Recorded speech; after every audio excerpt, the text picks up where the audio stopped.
Good morning students. तो बेटा अभी तक हमने इलेक्ट्रोस्टैटिक पोटेंशियल में क्या क्या डिस्कस किया था।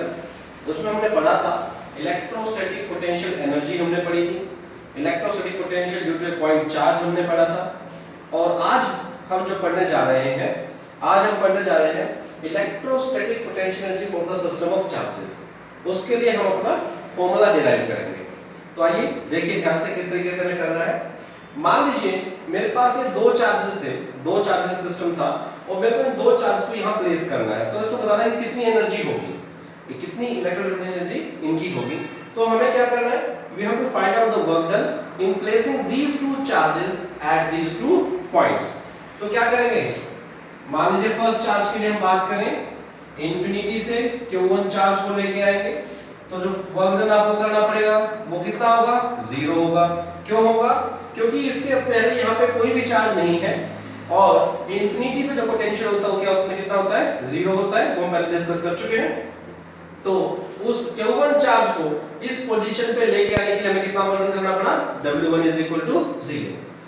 Now we have to find out the work done in moving the charge Q2 from infinity to this point। हम इंफिनिटी से इस पॉइंट पे Q2 चार्ज को लेके आ रहे हैं, तो कितना वर्क डन करना पड़ेगा, तो हमें कितना वर्क करना पड़ेगा, तो W2 = Q2 into potential at point 2 due to charge at point 1। and as we know that at any point electrostatic potential due to any charge is given by, तो V12 की वैल्यू क्या हो जाएगी बेटा, Q1 by 4 pi epsilon naught R12। ठीक है ना, potential at point 2 due to 1। तो W2 = Q2 into Q1 by 4 pi epsilon naught R12 और W2 Q2 by 4 pi epsilon naught R12। मैं इसको साइड में लिख रहा हूं क्योंकि जनरल फॉर्मूला बनाएंगे ना, for system of two charges, for system of two charges.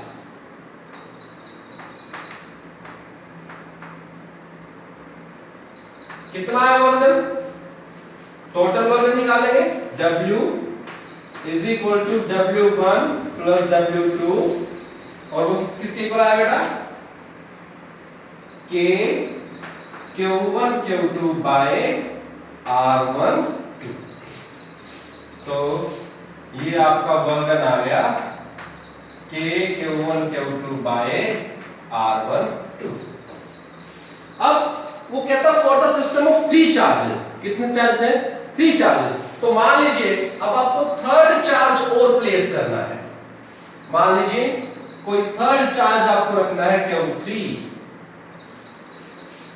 Third charge आपको रखना है Q3 जिसकी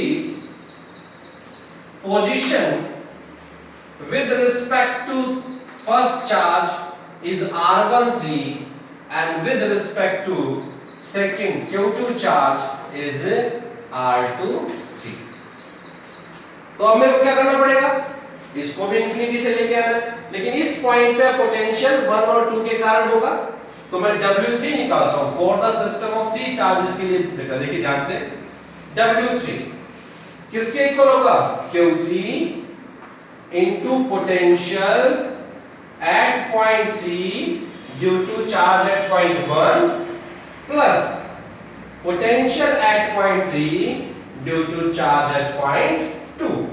तो बेटा W3 Q3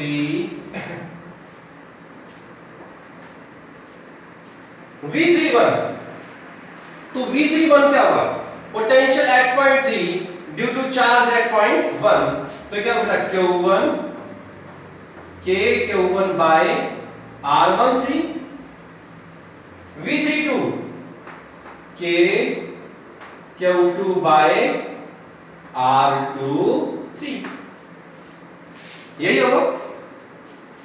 अब देखिए, W3 K Q1 Q3 by R13 plus K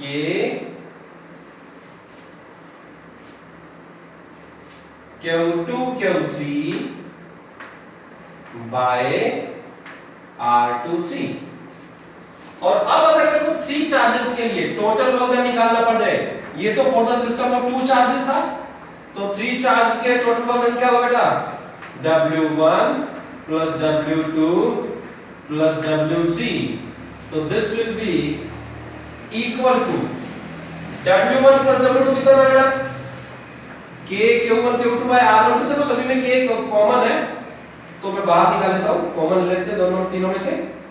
Q1 Q2 by R12 plus Q1 Q3 by R13 plus Q2 Q3 by R23। तो this is the work done या electrostatic potential energy for the system of 3 charges. This work done is stored as the electrostatic potential energy. So this is the electrostatic potential for the system of 3 charges. ये बात बिल्कुल clear है बेटा सभी को? एक बार note down करते हैं, नोट डाउन कर लीजिए। ओके, स्क्रीनशॉट ले लीजिए। ठीक है बेटा, याद है? आइए बात करते हैं for the system of n charges. तो मैं इस रिजल्ट को भी लिख लेता हूं, फिर for the system of n charges की बात करेंगे। इस रिजल्ट को भी मैं लिख लेता हूं for the system of 3 charges के। तो for the system of 3 charges क्या बनी इलेक्ट्रोस्टैटिक पोटेंशियल एनर्जी बेटा आपकी? K Q1 Q2 R12 Q1 Q3 R13 Q2 Q3 R23। ठीक है बेटा? नाउ इसको जनरलाइज करते हैं for the system of n charges. तो n चार्जेस के लिए क्या होगा देखिए ध्यान से, इलेक्ट्रोस्टैटिक पोटेंशियल एनर्जी K तो कांस्टेंट बाहर, तो देखिए क्या होना चाहिए? Q1 Q2 by R12 plus Q1 Q3 by R13 up to क्या चलेगा? Q1 Qn by R1n। यही चलेगा ना? देखो दो चार्ज थे Q1 Q2 R12 1 और 2, 3 हुए तो Q1 Q2 Q1 Q3 तक चला, 4 हो गए तो Q1 Q2 Q1 Q3 Q1 Q4, 5 हो गए तो Q1 Q2 Q1 Q3 Q1 Q4 Q1 Q5, और n हो गए तो Q1 वाले इस तरीके से चलेंगे। फिर देखिए 3 थे तो 2 और 3 भी आया, तो सिमिलरली यहां से Q2 Q3 by R23 plus Q2 Q4 R24, इसी तरीके से Q2 Qn by R2n, इसी तरीके से आगे भी चलते चले जाएंगे। तो बहुत ज्यादा नहीं हो गए, तो इसके लिए अब इसको जनरल फॉर्मूले में लिखते हैं। देखिए कैसे लिखेंगे, समेशन का यूज करेंगे। तो electrostatic potential energy for the system of 2 charges, summation मैं 2 वैल्यू लेता हूं बेटा I और J, जिनकी वैल्यू चलेगी 1 से लेके n तक। ठीक है, I और J 1 से लेके n तक। तो क्या चल रहा है? Q1 Q2 QI QJ, अगर QI QJ तो नीचे देखो RIJ ही होगा।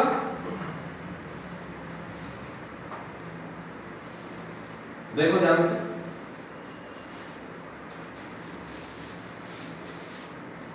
Q1 Q2 by R12 Q1 Q3 by R13 इस तरीके से। अब कंडीशन देखो, क्या कहीं भी आपने जो फॉर्मूला डिराइव किया है क्या Q1 Q1 है या Q2 Q2 है या Q3 Q3 है? नहीं, यानी कि I और J कभी भी इक्वल नहीं होंगे। I और J कभी भी इक्वल नहीं होंगे। लेकिन एक और प्रॉब्लम आई, कैसे? I की वैल्यू 1 ले ली, J की वैल्यू 2, तो Q1 Q2 by R12 लिया। तो ध्यान से देखो बेटा, अगर मैं I की वैल्यू 1 J की वैल्यू 2 ले लेता हूं, जो कि सब पॉसिबल है, तो बनी Q1 Q2 by R12 बना। लेकिन ऐसा भी तो पॉसिबल है इस कंडीशन के बेसिस पे कि I की वैल्यू 2 हो जाए, J की वैल्यू 1। भी कंडीशन से दे लिखिए I और J इक्वल नहीं होने चाहिए, लेकिन ऐसा तो हो सकता है ना। लेकिन क्या ये वैल्यू मेरे पास है? अगर ये वैल्यू I है तो देखो ये तो पर रिपीटिशन नहीं होगी इसी वैल्यू का। अगर मैग्नीट्यूड देखे जाए R12 मैग्नीट्यूड R21 मैग्नीट्यूड तो सेम रहेगा, तो ये तो रिपीटिशन नहीं होगी। तो इसमें एक वैल्यू दो बार आ रही है, इसलिए मैंने क्या किया, उन वैल्यूज का हाफ कर दिया। क्या कर दिया? हाफ। कि भाई एक वैल्यू दो बार आएगी तो डबल हो जाएंगी सभी वैल्यूज, 2 टाइम्स हो जाएंगी। तो हमने क्या किया, उस फॉर्मूले को डिराइव करने के लिए इस वैल्यू को क्या ले लिया, हाफ। तो this is the answer, this is the electrostatic potential energy for the system of n charges, for the system of n charges. Clear है ये वाली बात बेटा? ठीक है, कल इसके ऊपर हम न्यूमेरिकल्स करेंगे, कुछ ऐसे न्यूमेरिकल जो आपके लास्ट टाइम पेपर में आए हुए हैं, और कुछ एक्स्ट्रा न्यूमेरिकल हम इस टॉपिक पे करेंगे। That's all for today and have a nice day.